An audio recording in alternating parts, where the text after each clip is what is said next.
ইয়াত কোৱা হৈছে যে কপিল প্ৰভু অদ্যপি অৰ্থাৎ আজিও আমাৰ মাজত আছে।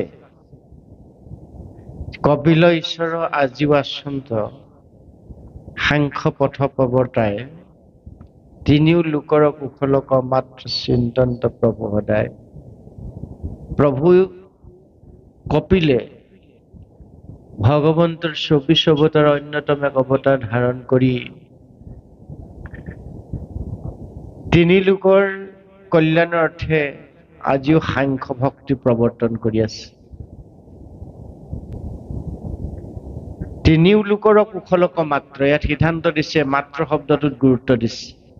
আপোনালোকে চাব, তিনি লোক বুলি কওঁতে স্বৰ্গ মৰ্ত্য পাতাল, এই তিনি লোকৰ সমস্ত জীৱৰাশিৰ কল্যাণৰ কাৰণে আজিও এই সাংখ্য দৰ্শনটো, কপিলৰ সাংখ্য দৰ্শন জগত সভাত আছে।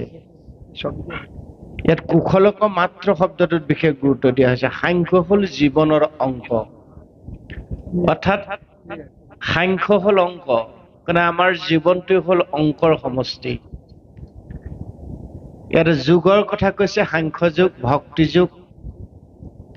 কপিল প্ৰভুৱে প্ৰৱৰ্তন কৰা যুগটো হল জীৱনৰ সাংখ্য অৰ্থাৎ অংক। আমি আমাৰ জীৱনটো যদি পৰিশীলিত, শৃংখলিত, পৰিমাৰ্জিত ৰূপত আগবঢ়াই লৈ যাব খোজো বা বিচাৰো, তেতিয়াহ'লে আমি কপিল প্ৰভুৰ সাংখ্য দৰ্শনৰ ওপৰত অত্যাধিক গুৰুত্ব দিব লাগিব। অৰ্থাৎ সাংখ্যটো হল অংক, আমাৰ জীৱনটো এটা অংকৰ সমষ্টি। আমি জীৱন অংকত উত্তৰ উলিয়াবলৈ হলে ফৰ্মুলাৰ মতে আমাৰ জীৱনটো চলাব লাগিব। আমাৰ জীৱনৰ ফৰ্মুলা দি থৈছে। জীৱনৰ ফৰ্মুলা কি?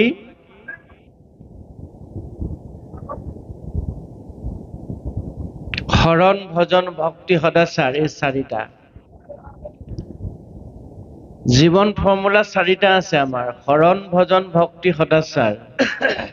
জীৱন ফৰ্মুলা চাৰিটা, গুৰুদেও নাম ভকত। জীৱন ফৰ্মুলা চাৰিটা, শংখ চক্ৰ গদা পদ্ম। জীৱন ফৰ্মুলা হল চাৰিটা, জ্ঞান বিজ্ঞান তদংগ ৰহস্য। জীৱন ফৰ্মুলা হল সেই চাৰিটা। আমি যদি কলি যুগৰ ফৰ্মুলা মতটো লওঁ, তেতিয়াহ'লে কীৰ্তন দশম ঘোষা ৰত্নাৱলী।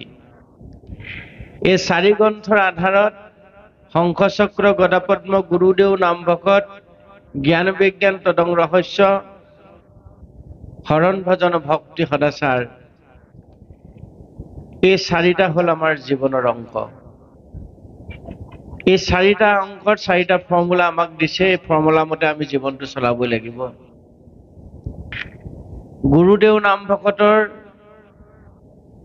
কৃপা আমি লাভ কৰিব লাগিব। আমাৰ গুৰু চৰণত সেৱা, দেৱৰ চৰণত সেৱা, নামত সেৱা, ভকতত সেৱা, এই চাৰি সেৱা আমি নিত্য কৰিব লাগিব। এতিয়া গুৰু সেৱা কৰিবলৈ আপুনি মই গুৰু পাব লাগিব, দেৱ সেৱা কৰিবলৈ আপুনি মই দেৱ পাব লাগিব, নামত সেৱা কৰিবলৈ নামৰ আমি আশ্ৰয় হ'ব লাগিব, আৰু ভকত সেৱা কৰিবৰ কাৰণে আপুনি মই ভকত পাব লাগিব, ভকত সৃষ্টি কৰিব লাগিব। আমাৰ কামে হলে ফৰ্মুলা মতে যোৱাটো। গতিকে ফৰ্মুলা মতে যাবলৈ হলে সাংখ্য যুগৰ অংকৰ অনুপাতে আমি যদি আমাৰ জীৱনটো নিবলৈ হয়, গতিকে অংকৰ ফৰ্মুলাটো আমি সঠিক কৰি ল'ব লাগিব। এতিয়া প্ৰথম কথাটো হল গুৰু। গুৰু অবিহনে আমাৰ দেহৰূপী নৌকাখনে ভৱ সংসাৰত পাৰ কৰি দিব পৰা, ইপাৰ কৰি দিব পৰা ব্যৱস্থাটো নাই। গুৰু হল কাণ্ডাৰী। এই গুৰুজনক আমাৰ ভৱ সংসাৰ পাৰ কৰা এই সুদৃঢ় নাৱদীয় তনু, এই নাওখনৰ গুৰিয়াল হিচাপে আমি বহাই ল'ব লাগিব। গুৰুজন কোন? আদ্য গুৰু পিতৃ মাতৃ। প্ৰথম কথা জানিব যুৱ বন্ধুসকল, গুৰু পৰিচয়টো আমি পাব লাগিব। প্ৰথম গুৰু হল আদ্য গুৰু। অ আদ্য গুৰু পিতৃ মাতৃ নৰ মস্তৰ তাক নুপুজিলে হয় বিঘিনি বিস্তৰ। তৃতীয় স্কন্ধ কপিল দেৱহূতি এই সাংখ্যযোগ কথনৰ যোগেদি আমি এই কথাকেইটা আধ্যাত্মিক তত্ত্ব যিকেইটা কথা, যিকেইটা আমাৰ জীৱনৰ মৌলিক কথা, এই মৌলিক কথাকেইটা কিন্তু জানি ল'ব লাগিব যে আমাৰ প্ৰথম গুৰু হ'ল আদ্য গুৰু পিতৃ মাতৃ। যি পুত্ৰ কন্যাই নিজ জন্ম দিয়া পিতৃ মাতৃক চৰণ সেৱা ভক্তিৰ পৰা বঞ্চিত হ'ব, তেওঁ জীৱনত কেতিয়াও সফল কাম হ'ব নোৱাৰে। সেইকাৰণে আদ্য গুৰু পিতৃ মাতৃ চৰণ সেৱা কৰাটো, আদ্য গুৰু পিতৃ মাতৃক ভক্তি কৰাটো, আদ্য গুৰু পিতৃ মাতৃৰ প্ৰতিটো সজ উপদেশ সজ বাক্য মানি চলাটো পুত্ৰ কন্যাৰ প্ৰধান আৰু প্ৰথম কৰ্তব্য। আৰু সেইমতে যি পুত্ৰ কন্যাই পিতৃ মাতৃৰ সজ উপদেশ মানি জীৱনটো শৃংখলিত পৰিশীলিত ৰূপত আগবঢ়াই লৈ গৈছে, পৃথিৱীত এনে কোনো শক্তি নাই তেওঁ জীৱন বিপথগামী হ'ব বা কোনোবাই কৰিব। দ্বিতীয় হ'ল শিক্ষাগুৰু। আদ্য গুৰুৰ বাক্য অনুসৰি যিসকলে জীৱনৰ শিক্ষা ল'বৰ কাৰণে বিদ্যালয়লৈ গৈ জীৱনৰ শিক্ষা গ্ৰহণ কৰিলে, সঠিক শিক্ষা সঠিক ৰাস্তাত যোৱাৰ পথ প্ৰশস্ত কৰিলে, যিসকল গুৰুৰ পৰা ল'লে, এইসকল হ'ল শিক্ষাগুৰু। সেই শিক্ষাগুৰুসকলৰ প্ৰতিও সদা সৰ্বদা শ্ৰদ্ধা ভক্তি, যি ছাত্ৰৰ অটুট থাকে তেওঁ জীৱনত কেতিয়াও বিফল হ'ব লগা নাথাকে বা তেওঁৰ জীৱন কেতিয়াও বিপদগামী নহয়। এই হ'ল দ্বিতীয় গুৰু। তৃতীয় গুৰু হ'ল দীক্ষা গুৰু। যি গুৰুৱে আমাক প্ৰকৃত মানুহ হোৱাৰ শিক্ষা দিলে, যাক আধ্যাত্মিক জ্ঞান চক্ষু যি গুৰুৱে আমাক উদয় কৰাই দিলে, সেই গুৰু কোনোবা সত্ৰৰ সত্ৰাধিকাৰো হ'ব পাৰে, কোনোবা অনুষ্ঠানৰ শৰণাচাৰ্যও হ'ব পাৰে, বা কোনোবা বৃজ্ঞ শাস্ত্ৰজ্ঞ পণ্ডিত লোকো হ'ব পাৰে। যি গুৰুৱে আপোনাক সুন্দৰভাৱে আপোনাৰ জীৱন যাত্ৰাৰ জীৱনৰ প্ৰকৃত লক্ষ্যত উপনীত হোৱাৰ পথ প্ৰশস্ত কৰাৰ ক্ষেত্ৰত, সঠিক লক্ষ্যত উপনীত হোৱাৰ স্বাৰ্থত আপোনাক প্ৰকৃত মানৱ হোৱাৰ শিক্ষা দিলে, যাক আমি আধ্যাত্মিক শিক্ষা বুলি কৈছোঁ, সেইজন গুৰু হ'ল দীক্ষা গুৰু। জীৱনৰ দীক্ষা দিলে, যিজনে পূৰ্ণ কৃষ্ণ ভগৱন্তক পৰিচয় পোৱাত অনন্ত কোটি ব্ৰহ্মাণ্ডৰ অধিকাৰী মহাসতীৰ লগত সংপৃক্ত হোৱাৰ পথ প্ৰশস্ত কৰিলে, এইজন হ'ল আমাৰ তৃতীয় গুৰু, দীক্ষা গুৰু। চতুৰ্থ গুৰুজন হ'ল পৰম গুৰু, যিজন গুৰুৰ যোগেদি আজি আমি এনেদৰে বহাৰ সৌভাগ্য লাভ কৰিছো। যিজন গুৰুৱে অসমীয়া জাতিক সাহিত্য দিলে, সংস্কৃতি দিলে, কিৰাত কছাৰী খাচী গাৰু মিৰি যবন কংক গোৱাল অসম মুলুক ধোবা তুৰুক কুবা চমলেছ চান্দাল আনু নানা জাতি উপজাতিক এক কৰি বৰ অসমীয়া জাতি গঠন কৰি দিলে। সাহিত্য সংস্কৃতি কৃষ্টি ভাষা আমাক প্ৰদান কৰিলে, যিটো অসমৰ বাহিৰত পাবলৈ বিৰল। তেনে সংস্কৃতিৰ ভেটি আমাক দিলে। যিজন গুৰুৱে নিজ গুৰু পৰিচয় আমাক দিলে, যিজন গুৰুৱে এই চাৰি মহৎ বস্তু আমাক দিলে, কীৰ্তন দশম ঘোষা ৰত্নাৱলী গীতা ভাগৱত, সেই দুজনা গুৰু কৃপাল গুৰু জগত গুৰু শ্ৰীমন্ত শংকৰদেৱ বুঢ়াৰপুৰ মাধৱদেৱ। এই দুজনা গুৰু হ'ল আমাৰ চতুৰ্থ গুৰু, পৰম গুৰু, যি গুৰুৰ কৃপা পৰশত আমি আমাৰ মানৱ জীৱন ধন্য কৰাৰ সুযোগ লাভ কৰিলো। আৰু শেষৰজন হ'ল পঞ্চম গুৰু, যি গুৰুক পালে আৰু পাবলৈ বাকী নাই, যি গুৰুৰ কৃপাধন্য হলে জীৱই সংসাৰলৈ পুনৰাগমন হ'ব নালাগে, চোৰাশী জনী ভমিব নালাগে, সেইজন হ'ল আমাৰ নিজ গুৰু, অৰ্থাৎ নিজ গুৰু পিতৃ কৃষ্ণ। সেই আত্মাৰাম কৃষ্ণক পঞ্চম গুৰু হিচাপে যি গুৰু আমাক পৰিচয় কৰাই দিলে সেই হ'ল পৰম গুৰু। পৰম গুৰুৱে কাক পৰিচয় কৰাই দিলে? নিজ গুৰু পিতৃ কৃষ্ণ। একাদশ স্কন্ধত পঞ্চ অধ্যায়ত সমসিদ্ধ নেমি ৰাজা আগত কৈছে ভাগৱত। একাদশ স্কন্ধ পঞ্চ অধ্যায়ত সমসিদ্ধৰ বাক্য নেমি ৰাজাৰ আগত কি কৈছে? অবুলন্ত ব্ৰাহ্মণ বৈশ্য ক্ষুদ্ৰ ক্ষত্ৰিয়ৰ সবাৰু কৃষ্ণে খে পিতৃ কৃষ্ণে খে ঈশ্বৰ। কথাকেইটা গুৰুত্ব দিব আপোনালোকে, বাক্যবোৰত গুৰুত্ব দিব। শাস্ত্ৰ পঢ়ি গৈ থাকিলে নহব, অৰ্থবোৰ আমি বাক্যবিলাকৰ শব্দবিলাকত গুৰুত্ব দিব লাগিব। একাদশ স্কন্ধ ভাগৱত পঞ্চ অধ্যায়ত সমসিদ্ধই নেমি ৰাজাক কৈছে যে ব্ৰাহ্মণ বৈশ্য শূদ্ৰ ক্ষত্ৰিয়ৰ 4 জাতি সবাৰু কৃষ্ণেকে পিতৃ কৃষ্ণেকে ঈশ্বৰ। একাদশ স্কন্ধ এই ভাগৱততে পঞ্চম অধ্যায়ত কথাখিনি আছে, সমসিদ্ধই নেমি ৰজাৰ আগত কৈছে। এই কথাখিনি যথাৰ্থত জানিবৰ কাৰণে, বুজিবৰ কাৰণে, উপলব্ধি কৰিবৰ কাৰণে আমি কিন্তু শাস্ত্ৰ অধ্যয়ন কৰিব লাগিব। এই কথাখিনি আমাক কোনোবা অনুষ্ঠানৰ ভকতে বুজাই দিব নালাগে। কোনোবা এশৰণীয়া সমাজে, কোনোবা ভাগৱতীয়া সমাজে, কোনোবা ব্ৰাহ্মণীয়া সমাজে, কোনোবা সত্ৰীয়া সমাজে, কোনো অনুষ্ঠানে আমাক এই কথাবোৰ বুজাই দিব নালাগে, কাৰণ শাস্ত্ৰত এই কথাবোৰ আছে। আৰু সেই শাস্ত্ৰবোৰ আমাৰ প্ৰত্যেকৰে নামঘৰে নামঘৰে, আমাৰ প্ৰত্যেকৰে গাঁৱে গাঁৱে, আমাৰ প্ৰত্যেকৰে ভকতৰ গৃহে গৃহে সমৃদ্ধ। আমি মাত্ৰ তাক অধ্যয়ন কৰিব লাগে। একাদশ স্কন্ধ পঞ্চ অধ্যায়ত সমসিদ্ধ বাক্যই কি কলে নেমি ৰজাৰ আগত?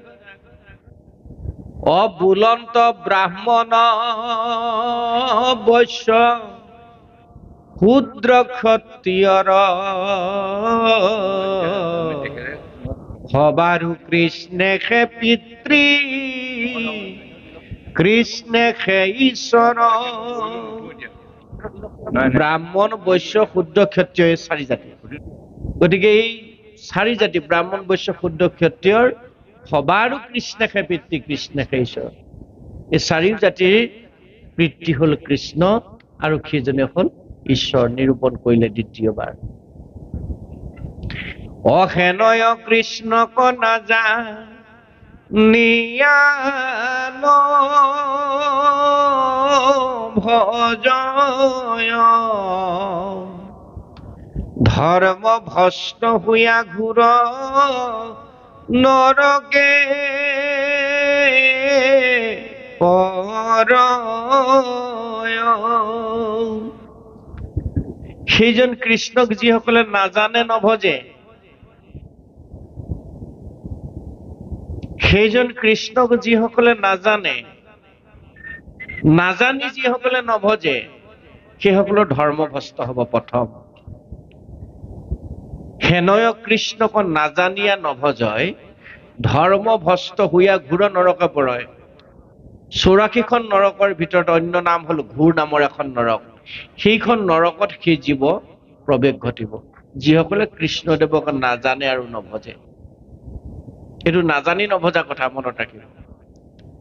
জানাৰ পিছত যিসকলে নভজে, যিসকলে কৃষ্ণদেৱক চিনি পালে যে কৃষ্ণই হল আমাৰ একমাত্ৰ উপাস্য তত্ত্ব, কৃষ্ণ একদেৱ দুখহাৰী, কাল মায়াদিৰ অধিকাৰী, কৃষ্ণ বিনে শ্ৰেষ্ঠ দেৱ নাহি নাহি আৰ, সৃষ্টি স্থিতি অন্তকাৰী দেৱ, তান্ত বিনে আন নাহি কেৱ, জানিবা বিষ্ণুকে সমস্ত জগতে সাৰ। সমস্ত জগতৰ সাৰ হল মহাহৰি বিষ্ণু কৃষ্ণ। এই কথাটো ভাগৱত পঢ়ি, এই কথাটো কীৰ্তন পঢ়ি, এই কথাটো গীতা পঢ়ি, এই কথাটো নামঘোষা পঢ়ি, কীৰ্তন দশম ঘোষা ৰত্নাৱলী গীতা ভাগৱতৰ আধাৰত কৃষ্ণই যে একমাত্ৰ জীৱৰ পৰম উপাস্য তত্ত্ব, এই কথাটো জনাৰ পিছত, বুজাৰ পিছত যিসকলে কৃষ্ণক পূজা নকৰে, এইসকলৰ কি অৱস্থা হব?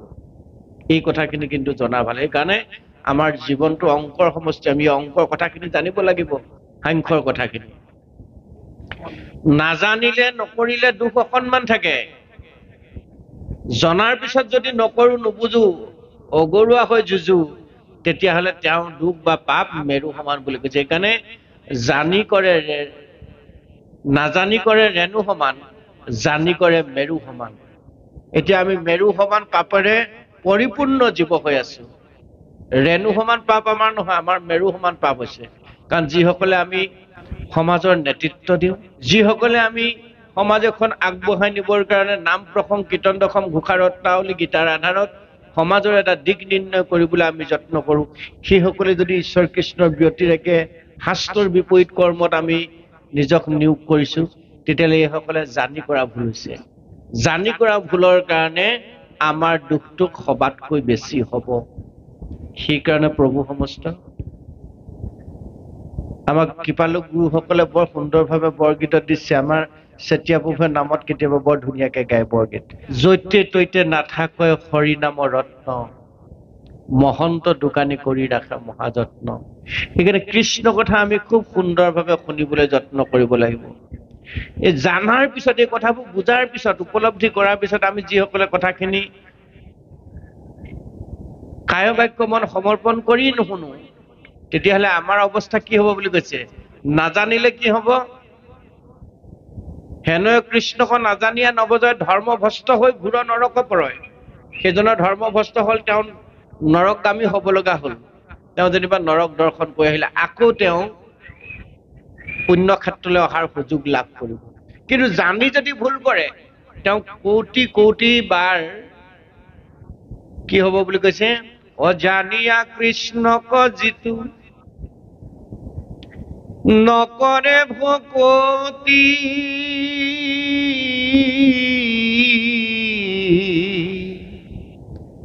গুৰু পিতৃ দুখ পাপে যাইবে অধুগতি। জনাৰ পিছত যেতিয়া কৃষ্ণদেৱৰ চৰণত তেওঁ কায় বাক্য মন সমৰ্পণ কৰি ভকতি নকৰে, গ্ৰাম্য কথা অন্য কথা পাতি সময় নষ্ট কৰে, তেতিয়া তেওঁ কি হ'ব? জানিয়া কৃষ্ণক যিটো নকৰে ভকতি, প্ৰথম দুখটো হ'ব গুৰুৰ দুখ। এই পঞ্চগুৰু কথা যে ক'লো, পিতৃগুৰু, আদিগুৰু, শিক্ষাগুৰু, দীক্ষাগুৰু, পৰম গুৰু আৰু নিজ গুৰু, অৰ্থাৎ পঞ্চগুৰুৰ দুখত তেওঁ দুখী হ'ব। প্ৰথম হ'ল গুৰুৰ দুখ, দ্বিতীয় হ'ল অনাদি ঈশ্বৰ পিতৃ, সবাৰো কৃষ্ণকে পিতৃ, কৃষ্ণকে ঈশ্বৰ, সেই পিতৃ দুখ। গুৰু পিতৃ দুখ পাপে যাইবে অধুগতি, তেওঁ গত্যন্তৰ নাই। গতিকে খুব সাৱধান হ'ব লাগিব এই জীৱন অংকৰ লগত। সেইকাৰণে কৃপালু গুৰুজনে চাৰিটা বস্তু সংযোগ কৰি দিলে। আমি যে ক'লো গুৰুদেও নাম ভকত, জ্ঞান বিজ্ঞান তদং ৰহস্য, শংখ চক্ৰ গদা পদ্ম,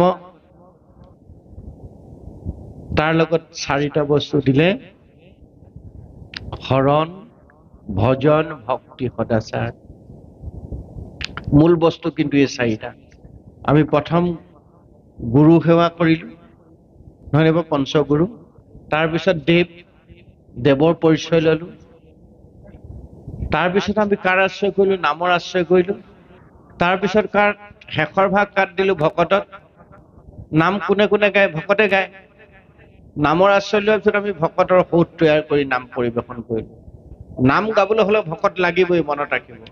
নিজে প্ৰথম ভকত হৈ ল'ব লাগিব, আৰু ভকতৰ সংগতহে আপুনি নাম গাব লাগিব। অভকতৰ তাত যদি নাম গাইছে বিপদ আছে। অভকতৰ লগত যদি নাম গাইছে বিপদ আছে। নামৰ ক্ৰিয়া বেলেগ হ'ব, বিপৰীত ক্ৰিয়া হ'ব। গতিকে আপুনি নিজেই প্ৰথম ভকত হৈ লওক। উপদেশী লোক হওক কৃষ্ণক সন্মুখ। আপুনি নিজেই প্ৰথম ভকত হওক আৰু ভকত তৈয়াৰ কৰি ভকতৰ সংগত ভগৱন্তৰ নাম লওক। এইটো হ'ল ক্ৰম, ভক্তিৰ ক্ৰম হ'ল সেইটো। গুৰুদেও নাম ভকত, যি গুৰুৱে আমাক নিজ গুৰু পৰিচয় দিলে। নিজ গুৰু হ'ল পিতৃ কৃষ্ণ, আত্মা ঈশ্বৰ। আত্মা ঈশ্বৰক লাগ প্ৰত্যক্ষ সততে পায়, নপায় জানা তংক অবিদ্যাত। অবিদ্যা নাখিলে লাগ কৃষ্ণক পায় জানা কণ্ঠলগ্ন বস্তু সাক্ষাৎ। এইটো হ'ল ক্ৰম, ৰাস্তা। আমি বেলেগ কথা পাতিব নালাগে, বেলেগ চিন্তা কৰিব নালাগে। এইডোখৰ স্থানলৈ আহি ঈশ্বৰ পোৱা ৰাস্তাৰ কেনেকে কিমান মসৃণ পথটো যিটো ৰাজমাৰ্গ, সেই ৰাজমাৰ্গটোত যাবলৈ যত্ন কৰিব লাগে। সেই পিতৃ মাতৃক কথা যি পুত্ৰ কন্যাই অৱমাননা কৰিব, তেওঁৰ জীৱন কেতিয়াও সফল কাম নহয়।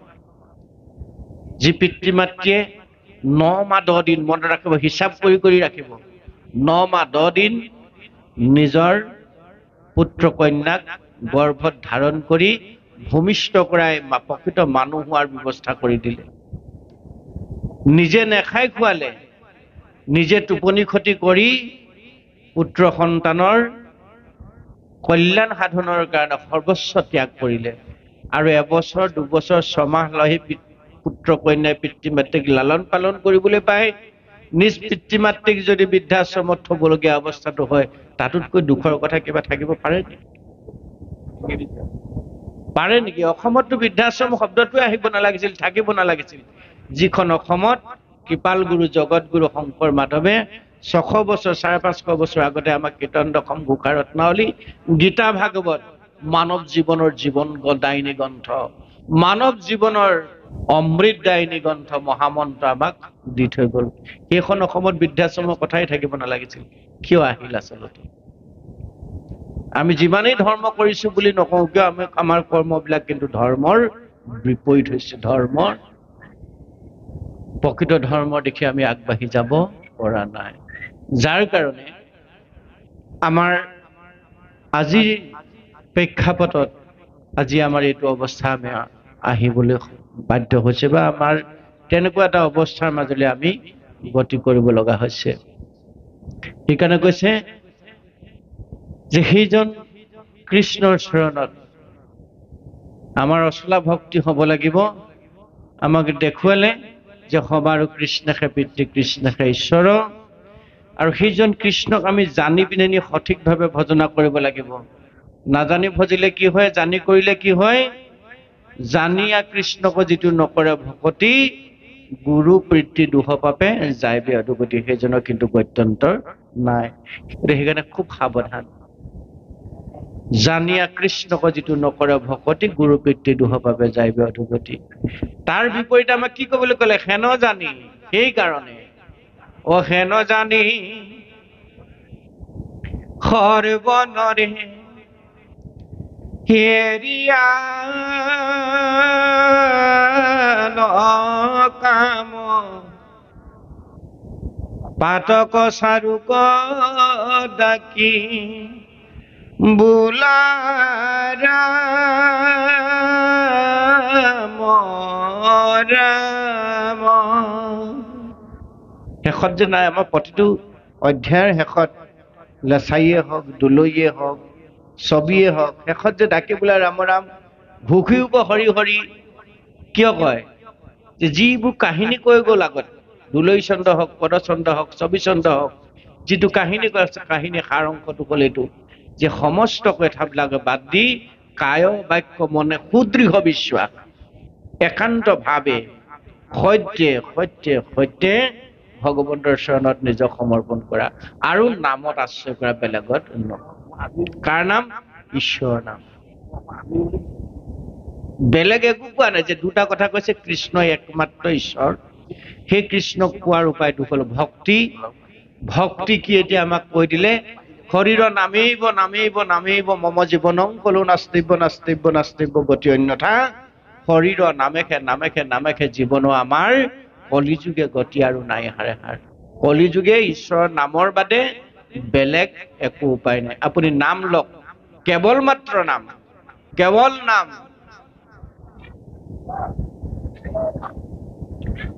ঈশ্বৰ নামত নিজক সমৰ্পণ কৰি দিয়ক। নাম লওক ঈশ্বৰক, আত্মবিভোৰ হৈ আত্মহাৰা হৈ ঈশ্বৰৰ নাম লওক। বেলেগ কথা ভাবিব নালাগে। যাগ যজ্ঞ পূজা পাতল সমস্ত বাদ দি দিয়ক। এইবিলাকে আমাক তৰাব নোৱাৰে। একমাত্ৰ তৰোৱা উপায়টো হ'ল ঈশ্বৰৰ নাম। ঈশ্বৰৰ নাম প্ৰেমত আপুনি মই উদ্বুদ্ধ হ'ব লাগিব। ৰামে হে জীয়ন,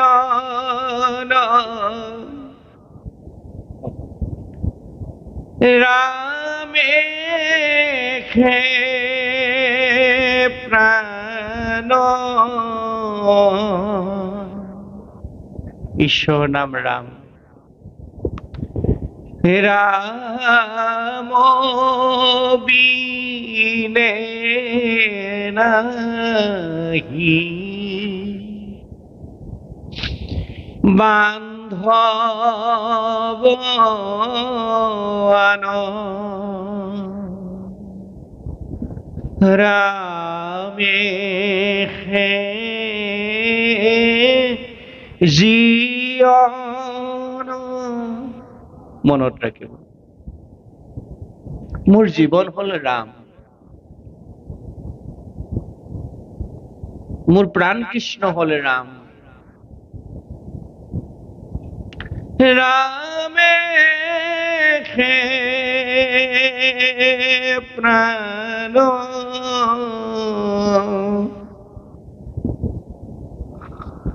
ৰাম বিনে নাহি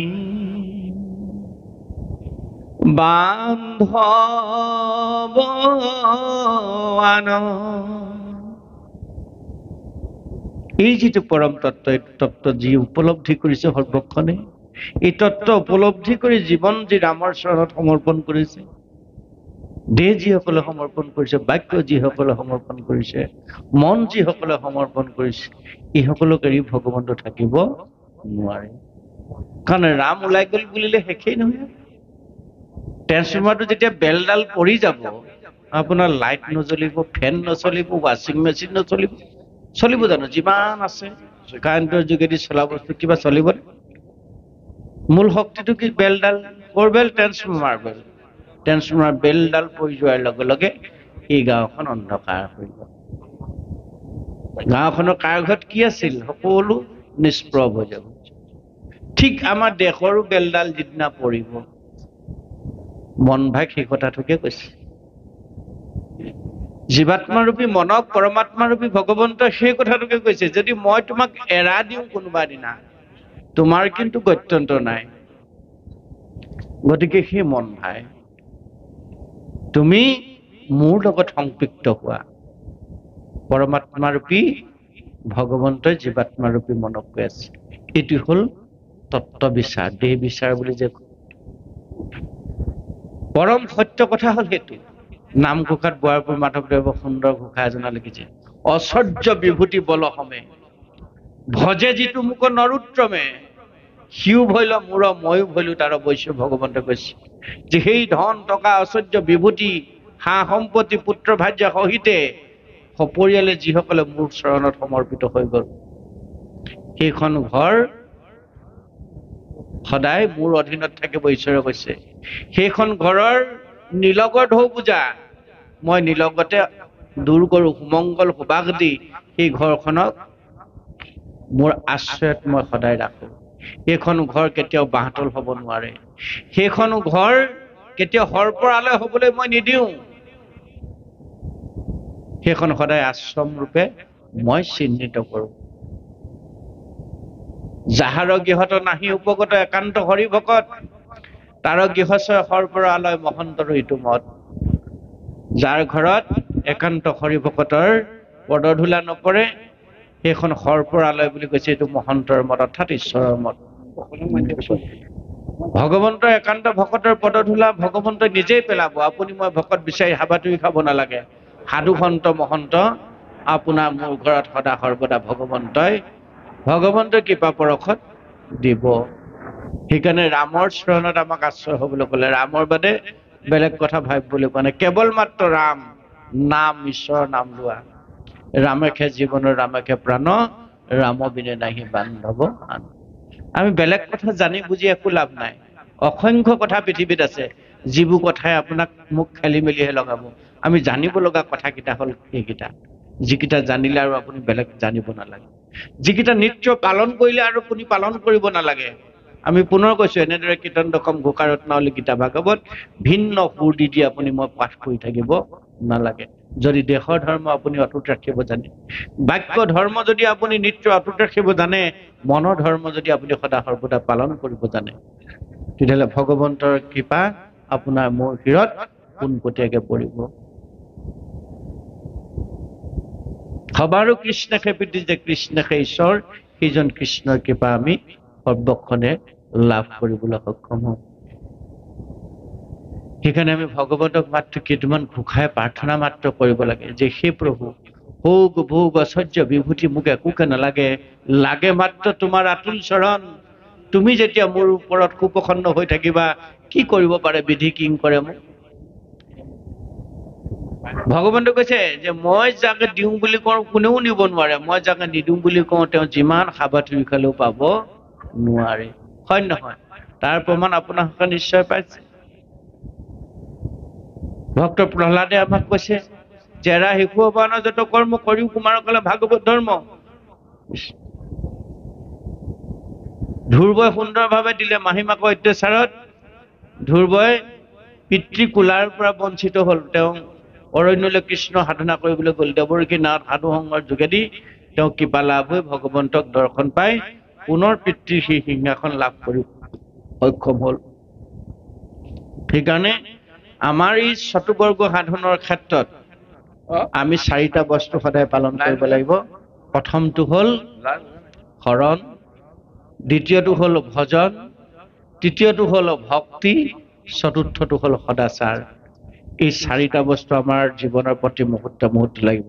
প্ৰথম শৰণটো লাগিব, ৰাতিপুৱা গধূলি আমি পুনৰ ব্যাস কৰিব লাগিব। গোসাঁই দিয়া শৰণ, কোনোবা সত্ৰাধিকাৰে দিয়া শৰণ, কোনোবা মেধিয়ে দিয়া শৰণ, কোনোবা আচাৰ্যই দিয়া শৰণ। শৰণৰ যি বাক্য আমাক দিলে সেই মন্ত্ৰ আমি ৰাতিপুৱা গধূলি কিন্তু সদায় গোসাঁই ঘৰত পিতৃ মাতৃ জ্যেষ্ঠজনৰ চৰণত আওৰাব লাগিব।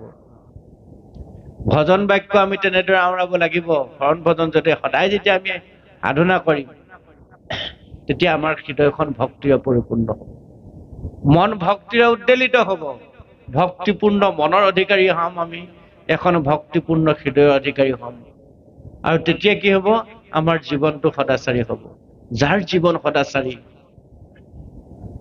যি পঞ্চগুৰুৰ সেৱা নিত্য কৰে, আদ্যগুৰু পিতৃ মাতৃ, শিক্ষাগুৰু দীক্ষাগুৰু, পৰম গুৰু আৰু নিজ গুৰুৰ যি সেৱা নিত্য কৰে, সেই ল'ৰা ছোৱালীয়ে কেতিয়াও জীৱনত নিজৰ পিতৃ মাতৃক বৃদ্ধাশ্ৰমত থবগৈ নোৱাৰে। আৰু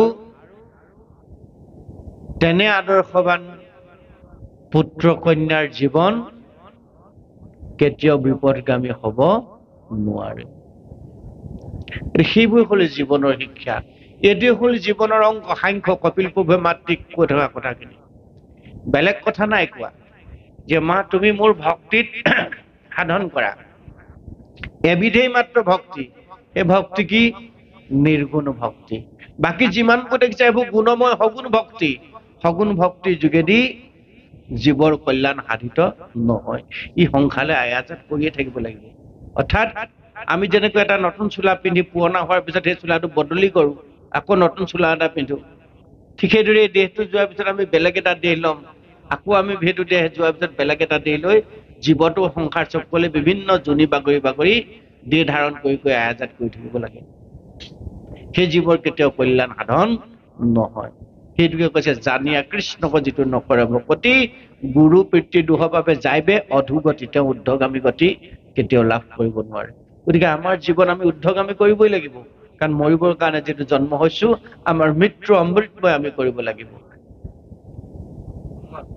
যে সাংখ্য বুলি যে ক'লো অংক, অংকৰ কথাখিনি যিহেতু আমি কৈছোৱেই, তাৰ মাজতো আৰু কেইটামান অংক আছে। যেনেকে 24 তত্ত্ব আমাৰ এইটো দেহ, দেহটো 24 তত্ত্ব, পঞ্চ জ্ঞানেন্দ্ৰিয়, পঞ্চ কৰ্মেন্দ্ৰিয়, পঞ্চ প্ৰাণ, মন বুদ্ধি চিত্ত অহংকাৰ, 24টা তত্ত্বৰে আমাৰ দেহটো গঠিত। 24 তত্ত্ব দেহ বুলি কয় এইটো। সূক্ষ্ম দেহ, স্থূল দেহ বিজ্ঞানে কৈছে। ইয়াত অংক জড়িত হৈ আছে। 24টা তত্ত্ব গঠিত হৈছে মানৱ দেহটো। ইয়াৰ পৰা মৃত্যুৰ সময়ত 17টা তত্ত্ব ওলাই গুচি যায়।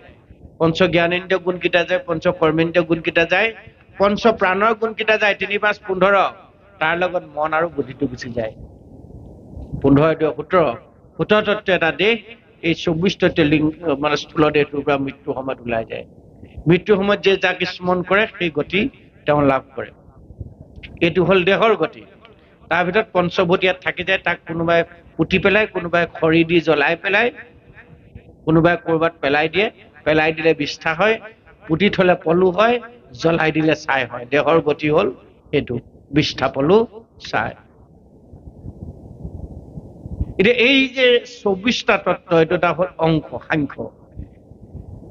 আৰু আমাৰ বৰ্ণমালা আছে দুবিধ। এখিনি হ'ল স্বৰবৰ্ণ, এখিনি হ'ল ব্যঞ্জন বৰ্ণ। স্বৰবৰ্ণ কেইটা? 11টা। ব্যঞ্জন বৰ্ণ 33টা, হয়নে? 33টা ব্যঞ্জন বৰ্ণৰ মাজত 24 নম্বৰ ব্যঞ্জন বৰ্ণটো কি? আমাৰ দেহটো কেইটা তত্ত্বই গঠিত? 24টাই, হয়নে? আৰু 24 নম্বৰ ব্যঞ্জন বৰ্ণটো কি? 24 নম্বৰ ব্যঞ্জন বৰ্ণটো ভ। ভ, হয়নে? ক, খ, গ, ঘ, ঙ, প্ৰথম চ, দ্বিতীয় চ, বৰ্গীয় জ, ঝ, ঞ, এনেকে হিচাপ কৰি থাকিলে 24 নম্বৰ ব্যঞ্জন বৰ্ণটো ভ, হয় নহয়? এতিয়া ভ বৰ্ণটো ক'ত ক'ত ব্যৱহাৰ কৰিছে আপুনি মই চাওঁচোন। অংক কৰক। অংক নকৰিলে জীৱনৰ একো উত্তৰ নাপায়। শাস্ত্ৰ পঢ়িও পাৰ নাপায়। অংক থাকিবই লাগিব। সেইকাৰণে জীৱন অংক সাংখ্য যোগ। সাংখ্য যোগ ভাগৱতৰ 3য় স্কন্ধত আৰম্ভ কৰিছে, অৰ্থাৎ জীৱনটো হ'ল অংক। ভাগৱত আৰম্ভ হৈছে 3য় স্কন্ধৰ পৰা। প্ৰথম দ্বিতীয় মাত্ৰ কৰ্মমলহে দূৰ কৰিছে দেহৰ। ভাগৱতটো আৰম্ভ কৰিছে 3য় স্কন্ধ, সৃষ্টি বৰ্ণনা অনাদি পাতন। ভাগৱত 3য় স্কন্ধত সৃষ্টি বৰ্ণনা আছে, অনাদি পাতন। তাৰ পৰা ভাগৱত আৰম্ভ হৈছে। অনাদি পাতনৰ পাছতে কি আছে? কপিল দেৱহূতীয় সংবাদ, ভক্তি মাতৃ আৰু ভগৱন্তৰ কথোপকথন। তাত 2টা ভ যোগ কৰিছে। ভগৱন্তত ভ, ভক্তিত ভ, ভকতত ভ, ভাগৱতত ভ, ভালত ভ, হয় নহয়? ভ বৰ্ণটো 24 নম্বৰ ব্যঞ্জন বৰ্ণ। এইটো ক'ত ব্যৱহাৰ হৈছে? চব ভাল। ভক্তি ভাৱেৰে ভগৱন্তৰ চৰণত, ভাগৱতৰ আধাৰত আমাৰ জীৱন, অৰ্থাৎ ভকতৰ জীৱন যাপন যদি কৰিব পৰা যায়, তেওঁৰ জীৱনত ক'তো আহুকাল নাথাকে। আমি ভকত হৈ ভগৱন্তক ভজিব লাগিব। সেইকাৰণে ভটোৰ ওপৰত বিশেষ গুৰুত্ব দিছে। 24 নম্বৰ যেনেকৈ ব্যঞ্জন বৰ্ণটো ভ, 24টা তত্ত্ব গঠিত মানৱ দেহটো, গতিকে ভটোৰ মূল্য আছে। গতিকে ভগৱন্তক ভক্তি ভাৱেৰে ভকত হৈ ভজনা কৰিলে জীৱৰ কল্যাণ সাধিত হ'ব। এতিয়া ভকত হ'ব লাগিব। ভকত হ'বলৈ কৈছে কেনেকে? ভপদে ভগৱন্ত ভৱ বিমোচন ভজন ভক্তিত পূৰ্ণ হুৱন্ত জীজা। ভকত অংকিয়াত ভকত 3টা বৰ্ণ এটা সুন্দৰ শব্দ, হয় নহয়? হয় নহয়? হৰণ যেনেকৈ তালব্য হৰ, মধুনীয়া ন হৰণ, আকাৰ ইকাৰ নাই। ভকততো আকাৰ ইকাৰ আছে নি? নাই। আমাৰ কিন্তু ভকতসকলৰ গাত ঢেৰ আকাৰ ইকাৰ আছে। আমাৰ ভকতৰ কিন্তু ঢেৰ আকাৰ ইকাৰ আছে। আমি অকল ত্ৰিবস্ত্ৰ পৰিধানহে কৰো, বগা শুভ্ৰ বস্ত্ৰ, ধুতিখন, পাঞ্জাবী চাৰ্টটো বা গামোচাখন, চেলেংখন, ত্ৰিবস্ত্ৰ আমি লওঁহে। কিন্তু আমাৰ ঢেৰ আকাৰ ইকাৰ আছে। কিন্তু শাস্ত্ৰই যিজন ভকতৰ কথা উল্লেখ কৰিছে, তেওঁ আকাৰ ইকাৰ থাকিব নালাগিব। সেইকাৰণে ভকত হ'ব লাগিব। প্ৰভু সঁচা ভকত হ'ব লাগিব। ঈশ্বৰে তেতিয়াহে আপোনাক মোক ভাল পাব। ঈশ্বৰৰ কৃপা তেতিয়াহে আমাৰ শিৰত পৰিব, যেতিয়া ভগৱন্তই বিচৰা ভকতজন আমি হ'ব পাৰিম বা হ'বৰ কাৰণে আমি যত্ন কৰিম। নহ'লে শাস্ত্ৰ পঢ়ি থাকিলে আমাৰ একো লাভ নহ'ব। ভগৱন্তই আমাক সেইজন ভকত হোৱাটো বিচাৰিছে, যিজন ভকত হোৱা কথাটো উদ্ধৱৰ আগত কৈছে। যিজন ভকত হোৱা কথা প্ৰাণৰ সখা অৰ্জুনৰ আগত ভগৱন্তে কৈছে, যে মোৰ ভক্ত হোৱা সৰ্বক্ষণ, মোকেই পূজা, মোকেই সেৱা কৰা সৰ্বক্ষণ নিষ্ঠে মই তোমালোকক কৃপা কৰিম, উদ্ধাৰ কৰিম। এতিয়া ভকত শব্দৰ অৰ্থটো কি আমি জানি ল'ব লাগিব। তেতিয়াহে ভগৱন্তৰ বিচৰা ভকতজন আমি হ'ব পাৰিম। ভগৱন্তক যিজনে জানিলে, উপলব্ধি কৰিলে, জানিলে যিজন, তেওঁ সৰ্বনিয়ন্ত সৰ্বপালক ভৱ সংসাৰৰ তানকৰ্তা ভাবু ভগৱন্ত। সেইজন আমাৰ পৰম উপাস্য তত্ত্ব বুলি যিজনে জানিলে, যিজনক সন্তুষ্ট কৰিব পৰা একমাত্ৰ উপায়টো হ'ল ভজন আৰু ভক্তি। ভজন ভক্তি যোগেদি যিজন সন্তুষ্ট হয়, সেইজন ভগৱন্ত আমাৰ আৰাধ্য হৃদয়ৰ ৰতন। যিজনে জানিলে সেইজনে ভৱবৰ্ণটো অধিকাৰী হ'ল বুলি কৈছে। সেইজন ক'ত থাকে? সমস্ত ভূতত আত্মাৰূপে ভগৱন্ত সকলো হৃদয়ত আছে বুলি। সকলোকে কৃষ্ণময় ভাৱাপন্নৰে বাসুদেৱ বোধি ঈশ্বৰ বোধি সকলোকে কৰিব লাগিব। যিজন ভকতে সেইটো কৰিছে তেওঁ প্ৰথম বৰ্ণটো অধিকাৰী হৈছে ভ। দ্বিতীয় বৰ্ণটো ক পদে কৃষ্ণ ভজি পবিত্ৰ পৰ আত্মা কমানন্দ কৃষ্ণ সমস্ত দেহ। যিজনে কৃষ্ণ শব্দটো উচ্চাৰণ কৰাৰ লগে লগে, ৰাম বুলি কোৱাৰ লগে লগে, হৰি বুলি কোৱাৰ লগে লগে তেওঁ তনু মন ৰোমাঞ্চিত হয়। পদৰ পৰা মস্তকলৈকে দেহটো ৰোমাঞ্চিত হয়, কৃষ্ণময় হয়। পদে কৃষ্ণ ভজি পবিত্ৰ পৰম, অৰ্থাৎ মন পবিত্ৰ হৈ যায়, হৃদয় ভক্তিৰে উদ্বেলিত হৈ যায়। কৃষ্ণ নামত নিজক পাহৰি পেলাই যিজনে, সিজনে দ্বিতীয় বৰ্ণটো অধিকাৰী হৈছে। পদে কৃষ্ণ ভজি পবিত্ৰ পৰম আত্মাকো মানন্ত কৃষ্ণ সমস্ততে হম। মোৰ হৃদয়ত যিজন আছে, চেতিয়া প্ৰভু হৃদয়তো সেইজন আছে, গোহাঁই প্ৰভু হৃদয়তো সেইজন আছে, কলিতা প্ৰভু হৃদয়তো সেইজন আছে। এই চিন্তাৰে যাৰ মন কৃষ্ণ প্ৰেমেৰে উদ্বুদ্ধ হয়, সিজনে দ্বিতীয় বৰ্ণটো অধিকাৰী হল ক। তৃতীয় বৰ্ণটো হল ত বুলি কৈছে, দন্ত ত। ত পদে তৰণৰ উপায় হৃদয় পদে মত ধৰে কৃষ্ণৰ চৰ। তেতিয়াহে তেওঁ ভকতৰ অধিকাৰী হয়। তৃতীয় বৰ্ণটো হল ত। ত পদে তৰণৰ উপায় হৰণ। আমি হৰণৰ কথা পাতিছো, দেহৰ হৰণ, বাক্যৰ হৰণ, মনৰ হৰণ, ত্ৰিহৰণ, ত্ৰিসন্ধ্যা, ৰাতিপুৱা দুপৰীয়া গধূলি যি নিৰন্তৰ পালন কৰি আহিছে। তেওঁ হৰণ প্ৰতি মুহূৰ্ততে ভগৱন্তৰ চৰণত অক্ষুণ্ণ আছে, আৰু ভগৱন্তৰ চৰণত যেতিয়া তেওঁ হৰণ অক্ষুণ্ণ থাকিব, ভগৱন্ত তেওঁৰ মাজত এৰাই হব নোৱাৰে। বৈকুণ্ঠকো পৰিহৰি যোগীৰ হৃদয়েদি থাকা হৰি সাক্ষাতে তথা। সেইজন ভকতক এই ভগৱন্ত নাথাকে। তৰণৰ উপায় হৰণ হৃদয় পদ্মত ধৰে কৃষ্ণৰ চৰণ। তেওঁ কৃষ্ণৰ চৰণ বিচাৰি কাকি বৃন্দাবন গৈ আনে, ঘূৰি নুফুৰে, নাযায়। তেওঁ এইদৰে আজি দিল্লী হওক, গোহাঁইগাঁও, এই পবিত্ৰ গুৰুগৃহত ভকত সমুদ্ৰৰ মাজতেই ভগৱন্তৰ চৰণ যিজন ভকতে লাভ কৰিছে, সেইজন ভকত ভগৱন্তৰ প্ৰিয়। উদ্ধৱক কৈছে, মই সেইজন ভকত মোৰ প্ৰিয়, যিজন ভকতে মোত আশ্ৰয় কৰি মোৰ গুঞ্জক গাই জগতত ভ্ৰমি ফুৰে, ঘূৰি ফুৰে। মোৰ গুণ গায়া যিটো কৰৈ গীত নিত্ৰ, নাহি তাৰ চিন্তা সিটো ভৈল কৃত কীৰ্ত। সিজনে বেলেগকে চিন্তা কৰিব লগা নাই সখা উদ্ধৱ, প্ৰিয় সখা অৰ্জুন, পাৰ্থ। সেইজনে তৰিবৰ কাৰণে বেলেগ একো চিন্তা কৰিব নালাগে। তেওঁ 4 বেদ 14 শাস্ত্ৰ 17 পুৰাণ মুখস্থ কৰিব নালাগে। তেওঁ 3 সেউজনৰ 5 প্ৰয়োজনৰ বৰতাল লৈ গোপাল গোবিন্দ যদুনন্দন কৃষ্ণৰ চৰণে ললো হৰণ বুলি তাল বজাই সকাম খাই ঘূৰি ফুৰিব নালাগে। সেইজনে গৃহতে ৰাখি, গৃহতে থাকি মোৰ চৰণ তেওঁ লাভ কৰিব। সেইজনৰ হৃদয় এৰি মই ক্ষণেকো থাকিব নোৱাৰো।